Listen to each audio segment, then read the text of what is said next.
Assalamualaikum warahmatullahi wabarakatuh. Kami dari kelompok 7 ingin mempresentasikan siklus buku besar dan pelaporan. Berikut adalah nama anggota kelompok kami. Pengertian: siklus buku besar dan pelaporan terdiri atas kegiatan pengelolaan data yang berkaitan dengan proses pemuktahiran atau updating rekening-rekening buku besar dan pembuatan laporan yang merupakan ikhtisar hasil operasi perusahaan. Siklus ini berinteraksi dengan siklus lain dan berbagai pihak, baik eksternal maupun internal. Siklus ini menerima berbagai informasi dari sumber lain. 1. Informasi mengenai transaksi reguler, seperti siklus pendapatan, pengeluaran, sistem produksi, akuntansi biaya, dan sistem persediaan. 2. Bagian keuangan, yaitu transaksi pendanaan dan investasi. 3. Departemen anggaran, berupa data anggaran. 4. Kepala Departemen Keuangan, berupa transaksi penyesuaian. Aktivitas buku besar dan pelaporan. 1. Perbarui buku besar. Aktivitas pertama dalam sistem buku besar adalah memperbarui buku besar. Aktivitas memperbarui terdiri dari memasukkan ayat jurnal yang berasal dari dua sumber. 1. Subsistem akuntansi. 2. Bendahara. 2. Memasukkan ayat jurnal penyesuaian. Aktivitas kedua dalam sistem buku besar adalah memasukkan berbagai ayat jurnal penyesuaian atau AJP. AJP berasal dari kantor kontroler.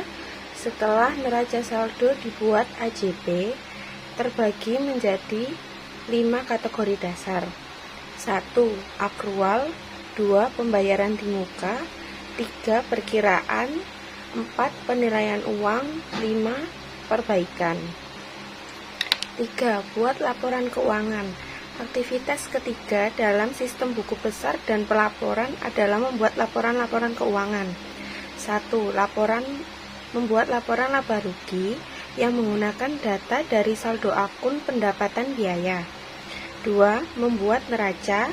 3. Membuat laporan arus kas. 4. Membuat laporan manajerial. Aktivitas terakhir dalam sistem buku besar dan pelaporan menghasilkan berbagai laporan manajerial. Terdapat 2 kategori utama dari laporan manajerial. 1. Laporan pengendali buku besar berupa jurnal voucher. 2. Laporan anggaran. Laporan anggaran ada anggaran operasional, anggaran pengeluaran modal, dan anggaran arus kas. Berikut adalah DFD sistem buku besar dan pelaporan. Yang pertama dengan arus data level 0.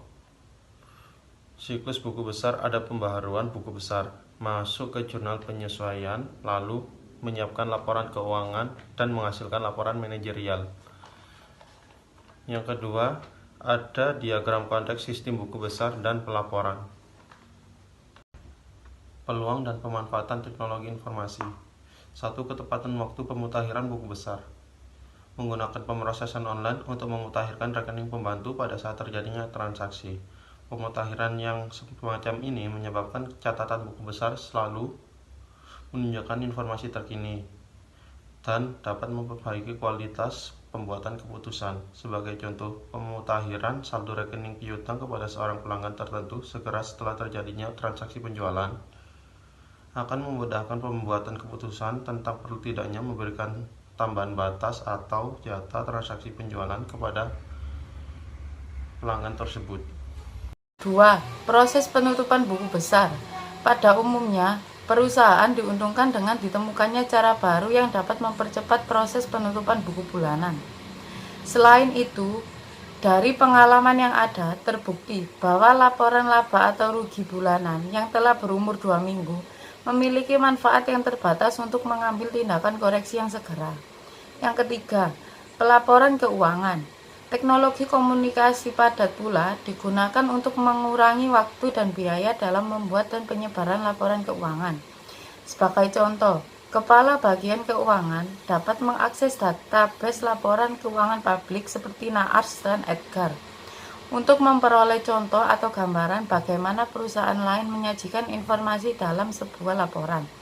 Ancaman dan pengendalian dalam sistem buku besar dan pelaporan. Ancaman yang pertama yaitu kesalahan dalam mengupdate buku besar, seperti jurnal yang tidak akurat atau tidak lengkap dan posting yang tidak akurat dan tidak lengkap, yang mengakibatkan catatan dan laporan tidak lengkap sehingga menghasilkan informasi yang keliru akibat keputusan yang diambil tidak tepat. Prosedur pengendaliannya yaitu pengawasan edit terhadap input dan pemrosesan, serta rekonsiliasi dan laporan kontrol. Ancaman yang kedua yaitu akses ke buku besar secara tidak sah, yang mengakibatkan kehilangan data penting, buku besar tidak akurat, dan pencurian tidak terdeteksi. Prosedur pengendaliannya yaitu pengawasan akses dan jejak audit yang memadai. Ancaman yang ketiga yaitu kerusakan data buku besar, yang mengakibatkan kehilangan data penting dan kehilangan aktiva atau kas. Prosedur pengendaliannya yaitu prosedur backup dan rencana pemulihan kerusakan. Berikut slide selanjutnya tentang pengawasan input dan pemrosesan. 1. Cek validitas. 2. Cek bentuk data. 3. Cek total debit sama dengan kredit. 4. Uji kelengkapan. 5. Uji pengulangan data. 6. Penetapan file standar untuk jurnal penyesuaian. 7. Cek tanda aritmatik setelah pemutakhiran. 8. Perhitungan total jurnal dan buku besar. Tujuan pengendalian pada sistem pelaporan. 1. Semua aktivitas pemutakhiran data buku besar telah diotorisasi secara tepat. 2. Semua transaksi yang dicatat dalam buku besar sudah valid. 3. Semua transaksi buku besar yang valid dan diotorisasi telah dicatat. 4. Semua transaksi buku besar telah dicatat secara akurat. 5. Data buku besar dilindungi dari kemungkinan hilang atau dicuri. Terakhir, aktivitas sistem buku besar dilaksanakan secara efisien dan efektif. Sekian presentasi dari kelompok kami. Wassalamualaikum warahmatullahi wabarakatuh.